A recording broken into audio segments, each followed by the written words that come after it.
YouTube, how the fuck you doing? Hey guys, Nadeshot. Today I'm bringing a brand new video. I hope you guys are all having a fantastic day. I was so excited to sit down and turn this camera on because as you guys can tell by the title, we're making a video unlike any other that we've ever uploaded to this channel.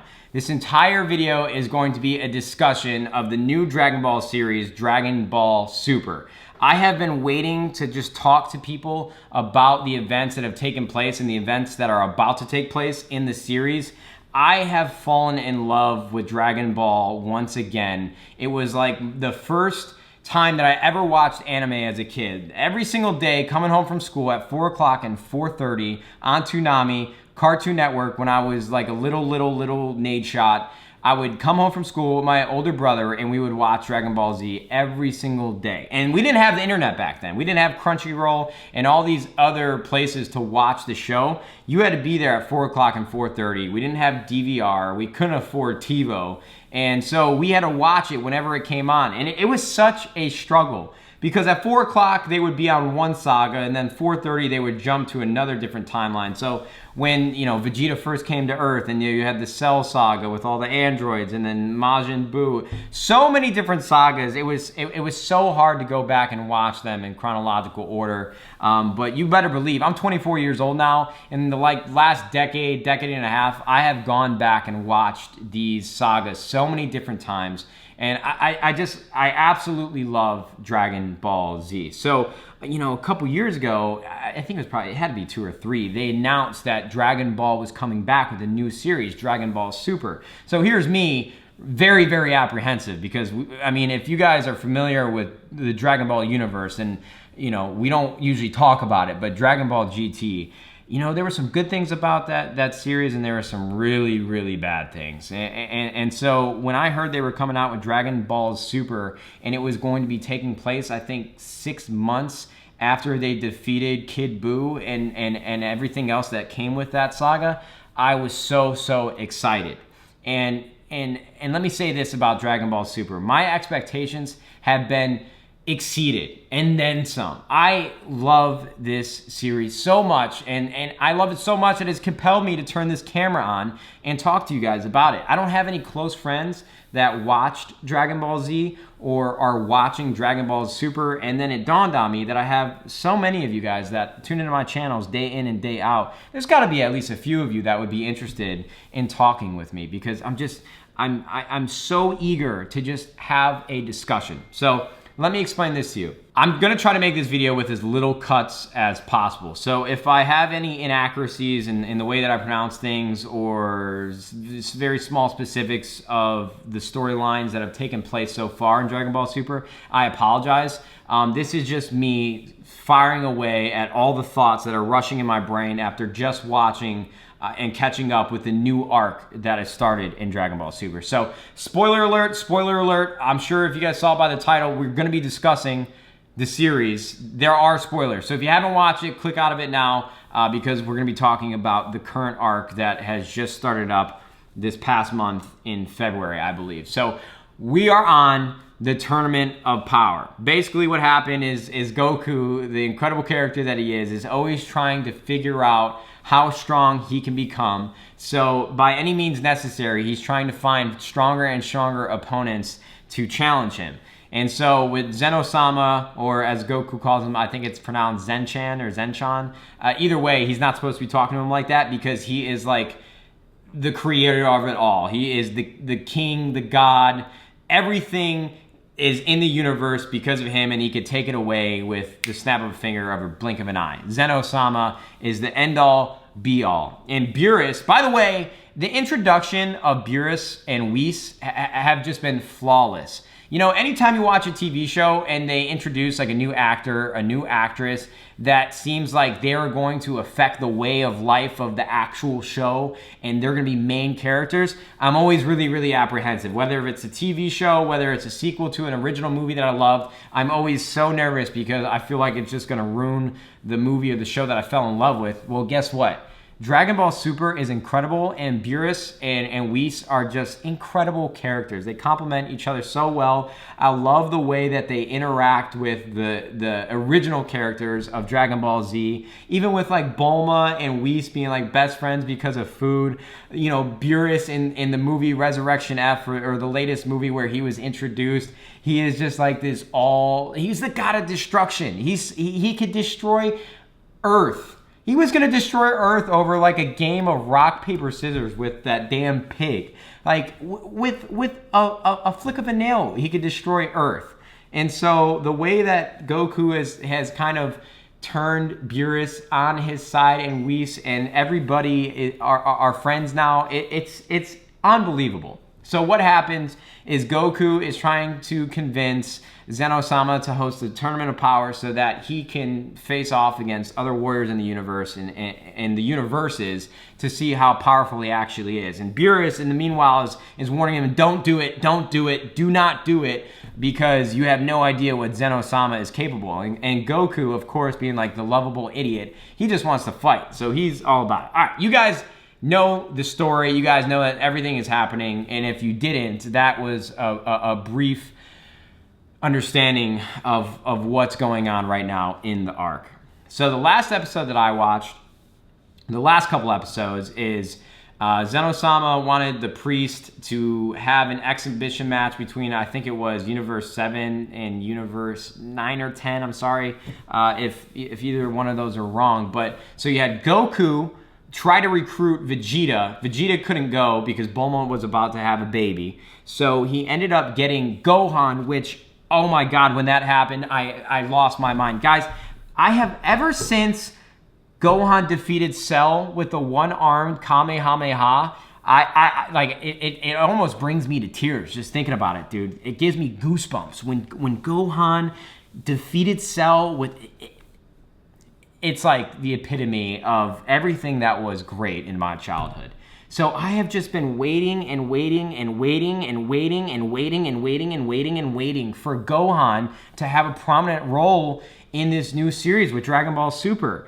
And even in Dragon Ball Z with Majin Buu. And it just, I don't even remember where Gohan was. I know he was a little bit older, and I know we've had like flashbacks to alternate universes where Gohan and Trunks are like the only Saiyans left, and Gohan's only got one arm, and he never went to be a scholar or anything. So from what I heard is that like the original writers of Dragon Ball Z didn't want to give the impression to like the public that was watching the show that it's okay to, you know, give up on school and just to train and stuff. And that's why they made sure to keep Goku and Vegeta, like the most prominent characters, the original warriors, to carry on the show. But ever since Gohan defeated Cell, I've been waiting for him to be a prominent character. So when Dragon Ball Super in the new arc said Goku was going to go get Gohan and Majin Buu to fight in this exhibition match, I was so excited. But I'm just sitting here thinking, like, Gohan has been the biggest sissy in Dragon Ball Super. Like, I get that he's got a family now. And when he had his daughter, Pan, I thought that this was going to be his motivation to fight again. And it seems like they're gearing in the direction of Gohan becoming a fighter again and training with Piccolo. What I'm trying to figure out is where they're going to take it. Because you had Gohan, who hasn't trained in a long time, going to fight against these wolves that I would like to call them. I think they call them like brothers trio de dangerous something. The brothers, the Wolf brothers from that alternate universe, and he fought against the dude with the poison. And I think that he beat him. That was really awesome. How we finally got to see Gohan go Super Saiyan for the first time in a long time. Even, dude, I could talk about Gohan for ages. Even when they were developing his character back in Dragon Ball Z and they were like unlocking his hidden powers. Like, no, just have Gohan go Super Saiyan 3 and surpass Goku. I knew it wasn't possible, and I know Goku is like the main character and that's what it's all about. I get it. But dude, I've just been waiting for Gohan. So here's my thing is I want to see him train again. I don't know where they're going to take it. I don't know if the hyperbolic chamber exists like it did back when Gohan was training before Cell was having and hosting the Cell games. I don't know if that exists anymore, because that's what I'm waiting for. Do you guys remember when Goku and Gohan went into the hyperbolic chamber, the time chamber, and I think Gohan went like Super Saiyan for the first time in there, or it was Super Saiyan 2, I forget which one. But that was such an incredible moment in the show. That whole I gotta stop talking about it. We're not gonna get any further. Basically, what I'm waiting for is Gohan to go into that chamber again, if it even exists, or to train really, really, really hard. I just want Gohan to have a more prominent role in the show. And even speaking more on characters having a more prominent role in the show besides Goku, I think Dragon Ball Z is, and Dragon Ball Super that is a very, very unique anime where I would love to see any character in like the core group of fighters have their own saga. You know what I'm saying? Like, I would love to see Goten and Trunks have their own saga where they're like the fighters that everybody is relying on. Or Gohan, or Vegeta, or Goku, or, you know, grown-up Trunks, future Trunks, who came back and did have a really big role in the first arc. But like, I think it's someone else's time to shine, just for one saga. So here's the way that I see things going down. Vegeta is eventually going to find out that if they lose this tournament, the universe that they live in and know will be erased. And Vegeta is just this proud prince, the prince of all Saiyans. And I mean, it even shows when Bulma had her baby, and I think they ended up naming her Bulla, but the entire time Vegeta was trying to think of like a proud name that is worthy of like this Saiyan princess. He didn't know at the time it was going to be a girl. But either way, like, Vegeta has just had such an awesome role so far in Dragon Ball Super. Even in that battle against that other universe with that kid from the alternate universe who was with a Saiyan, and he was like begging Vegeta to teach him how to go Super Saiyan. And instead of Vegeta saying like, okay, I'll show you, he was that hard-ass, stern character that we knew he was, the prince of all Saiyans, man.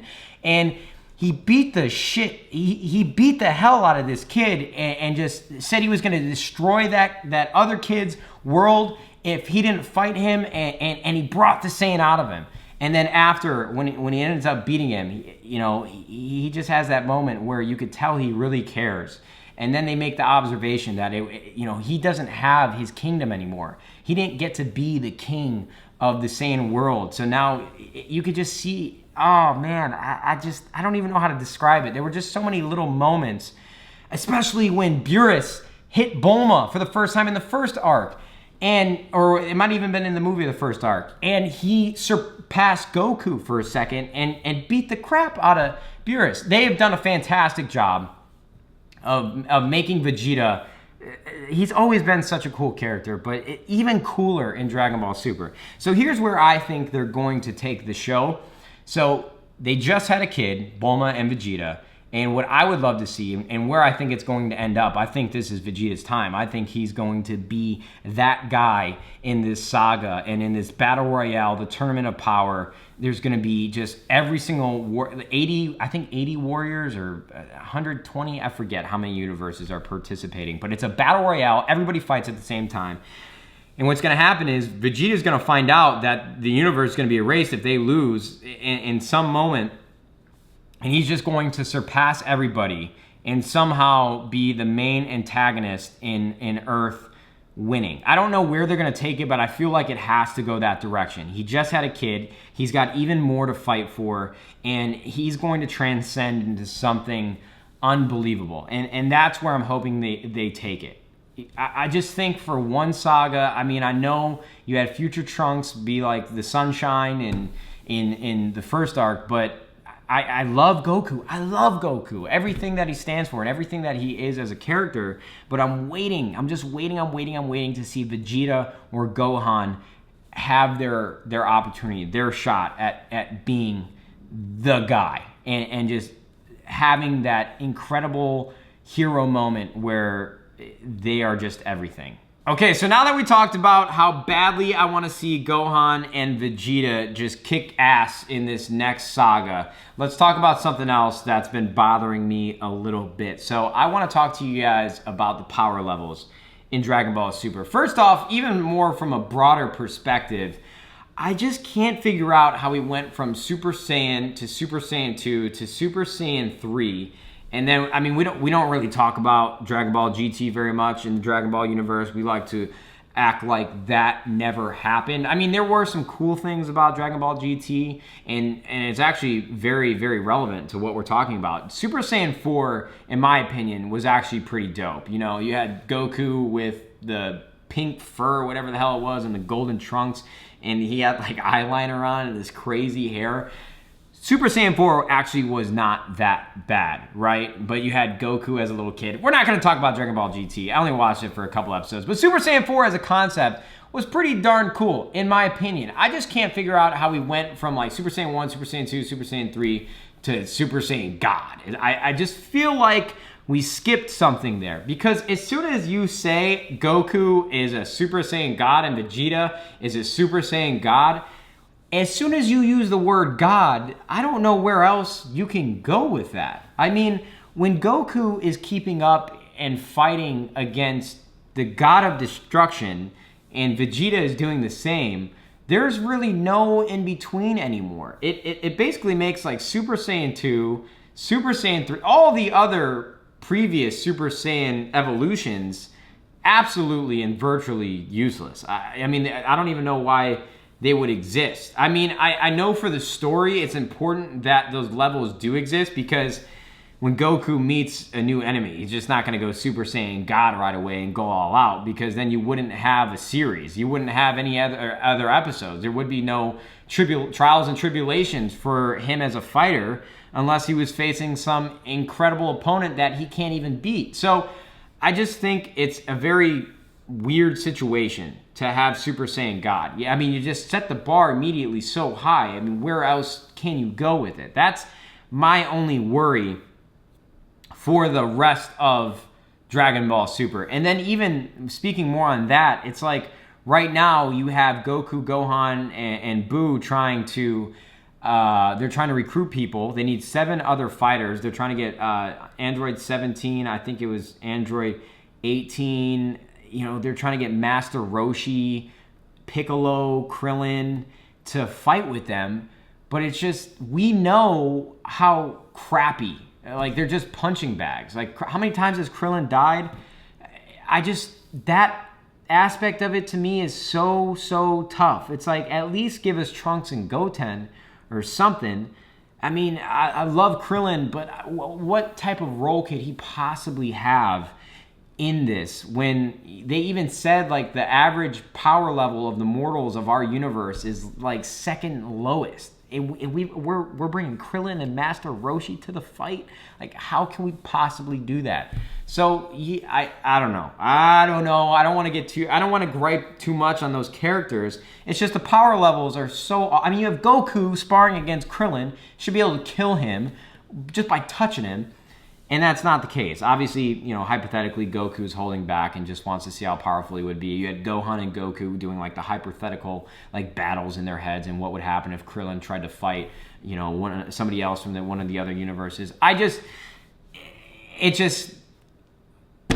That's all I can say. Just arms up to the power levels. It's just very confusing to me. Now, in terms of just them being like all friends and they're all part of this incredible story and journey of Dragon Ball Z and Dragon Ball Super, and their teamwork might be able to triumph over the other universes, then that's a really cool play on the characters. That might be somewhere that they're taking it. But just in terms of power levels, I think they're so off in Dragon Ball Super, and it's really hard to tell, like in battles, like how powerful is Super Saiyan God, and why I miss Super Saiyan 3, man. I wanted to see Vegeta or Gohan go Super Saiyan 3. We talked about Gohan's hidden talent. But okay, that's all I wanted to talk about when it comes to the power levels. I'm just a little confused when we go into certain battles on like how strong they actually are. It's like I can't even tell anymore. I'm just enjoying the show at this point. I'm just sitting there enjoying it, not trying to analyze it too much, but I figured I'd bring it up and we discuss it just a little bit. So I was sitting here trying to think of any other topics that I wanted to bring up discussing Dragon Ball Super. You know, we talked about my man crush on Vegeta and Gohan, and we talked about the power levels. But there was a thought that I had while watching the recent episodes with Tournament of Power and them trying to recruit other members to fight with them. And I had this thought. So in previous sagas in Dragon Ball Z, when Goku would die, he would go to the other world, and there would be all the enemies that he's like killed in the past. Like everybody wanted to get a piece of him. Those were like the filler episodes. So why not just gather the Dragon Balls and wish like Cell back alive? You have the safety of the fact that there is no way in hell that Cell can possibly be stronger than Goku as a Super Saiyan God. So no matter what, even if his intentions were to stay evil, you know, Vegeta and Goku could just smite him on command according to like the power levels nowadays. Or you have a situation where Cell is without a doubt stronger than Piccolo, stronger than Krillin, Android 17 and 18, and Master Roshi. Why not go recruit stronger enemies that we've had in the past and get them to fight with us? I mean, if they help you and win, then maybe they can turn a life of good and stay alive again. I don't know. That was just kind of a secondhand thought that I had in my head that I wasn't sure. I mean, maybe they just don't want to take that route with the script and the story that they're writing, but it was just a thought in my head. But overall, I think we pretty much covered it.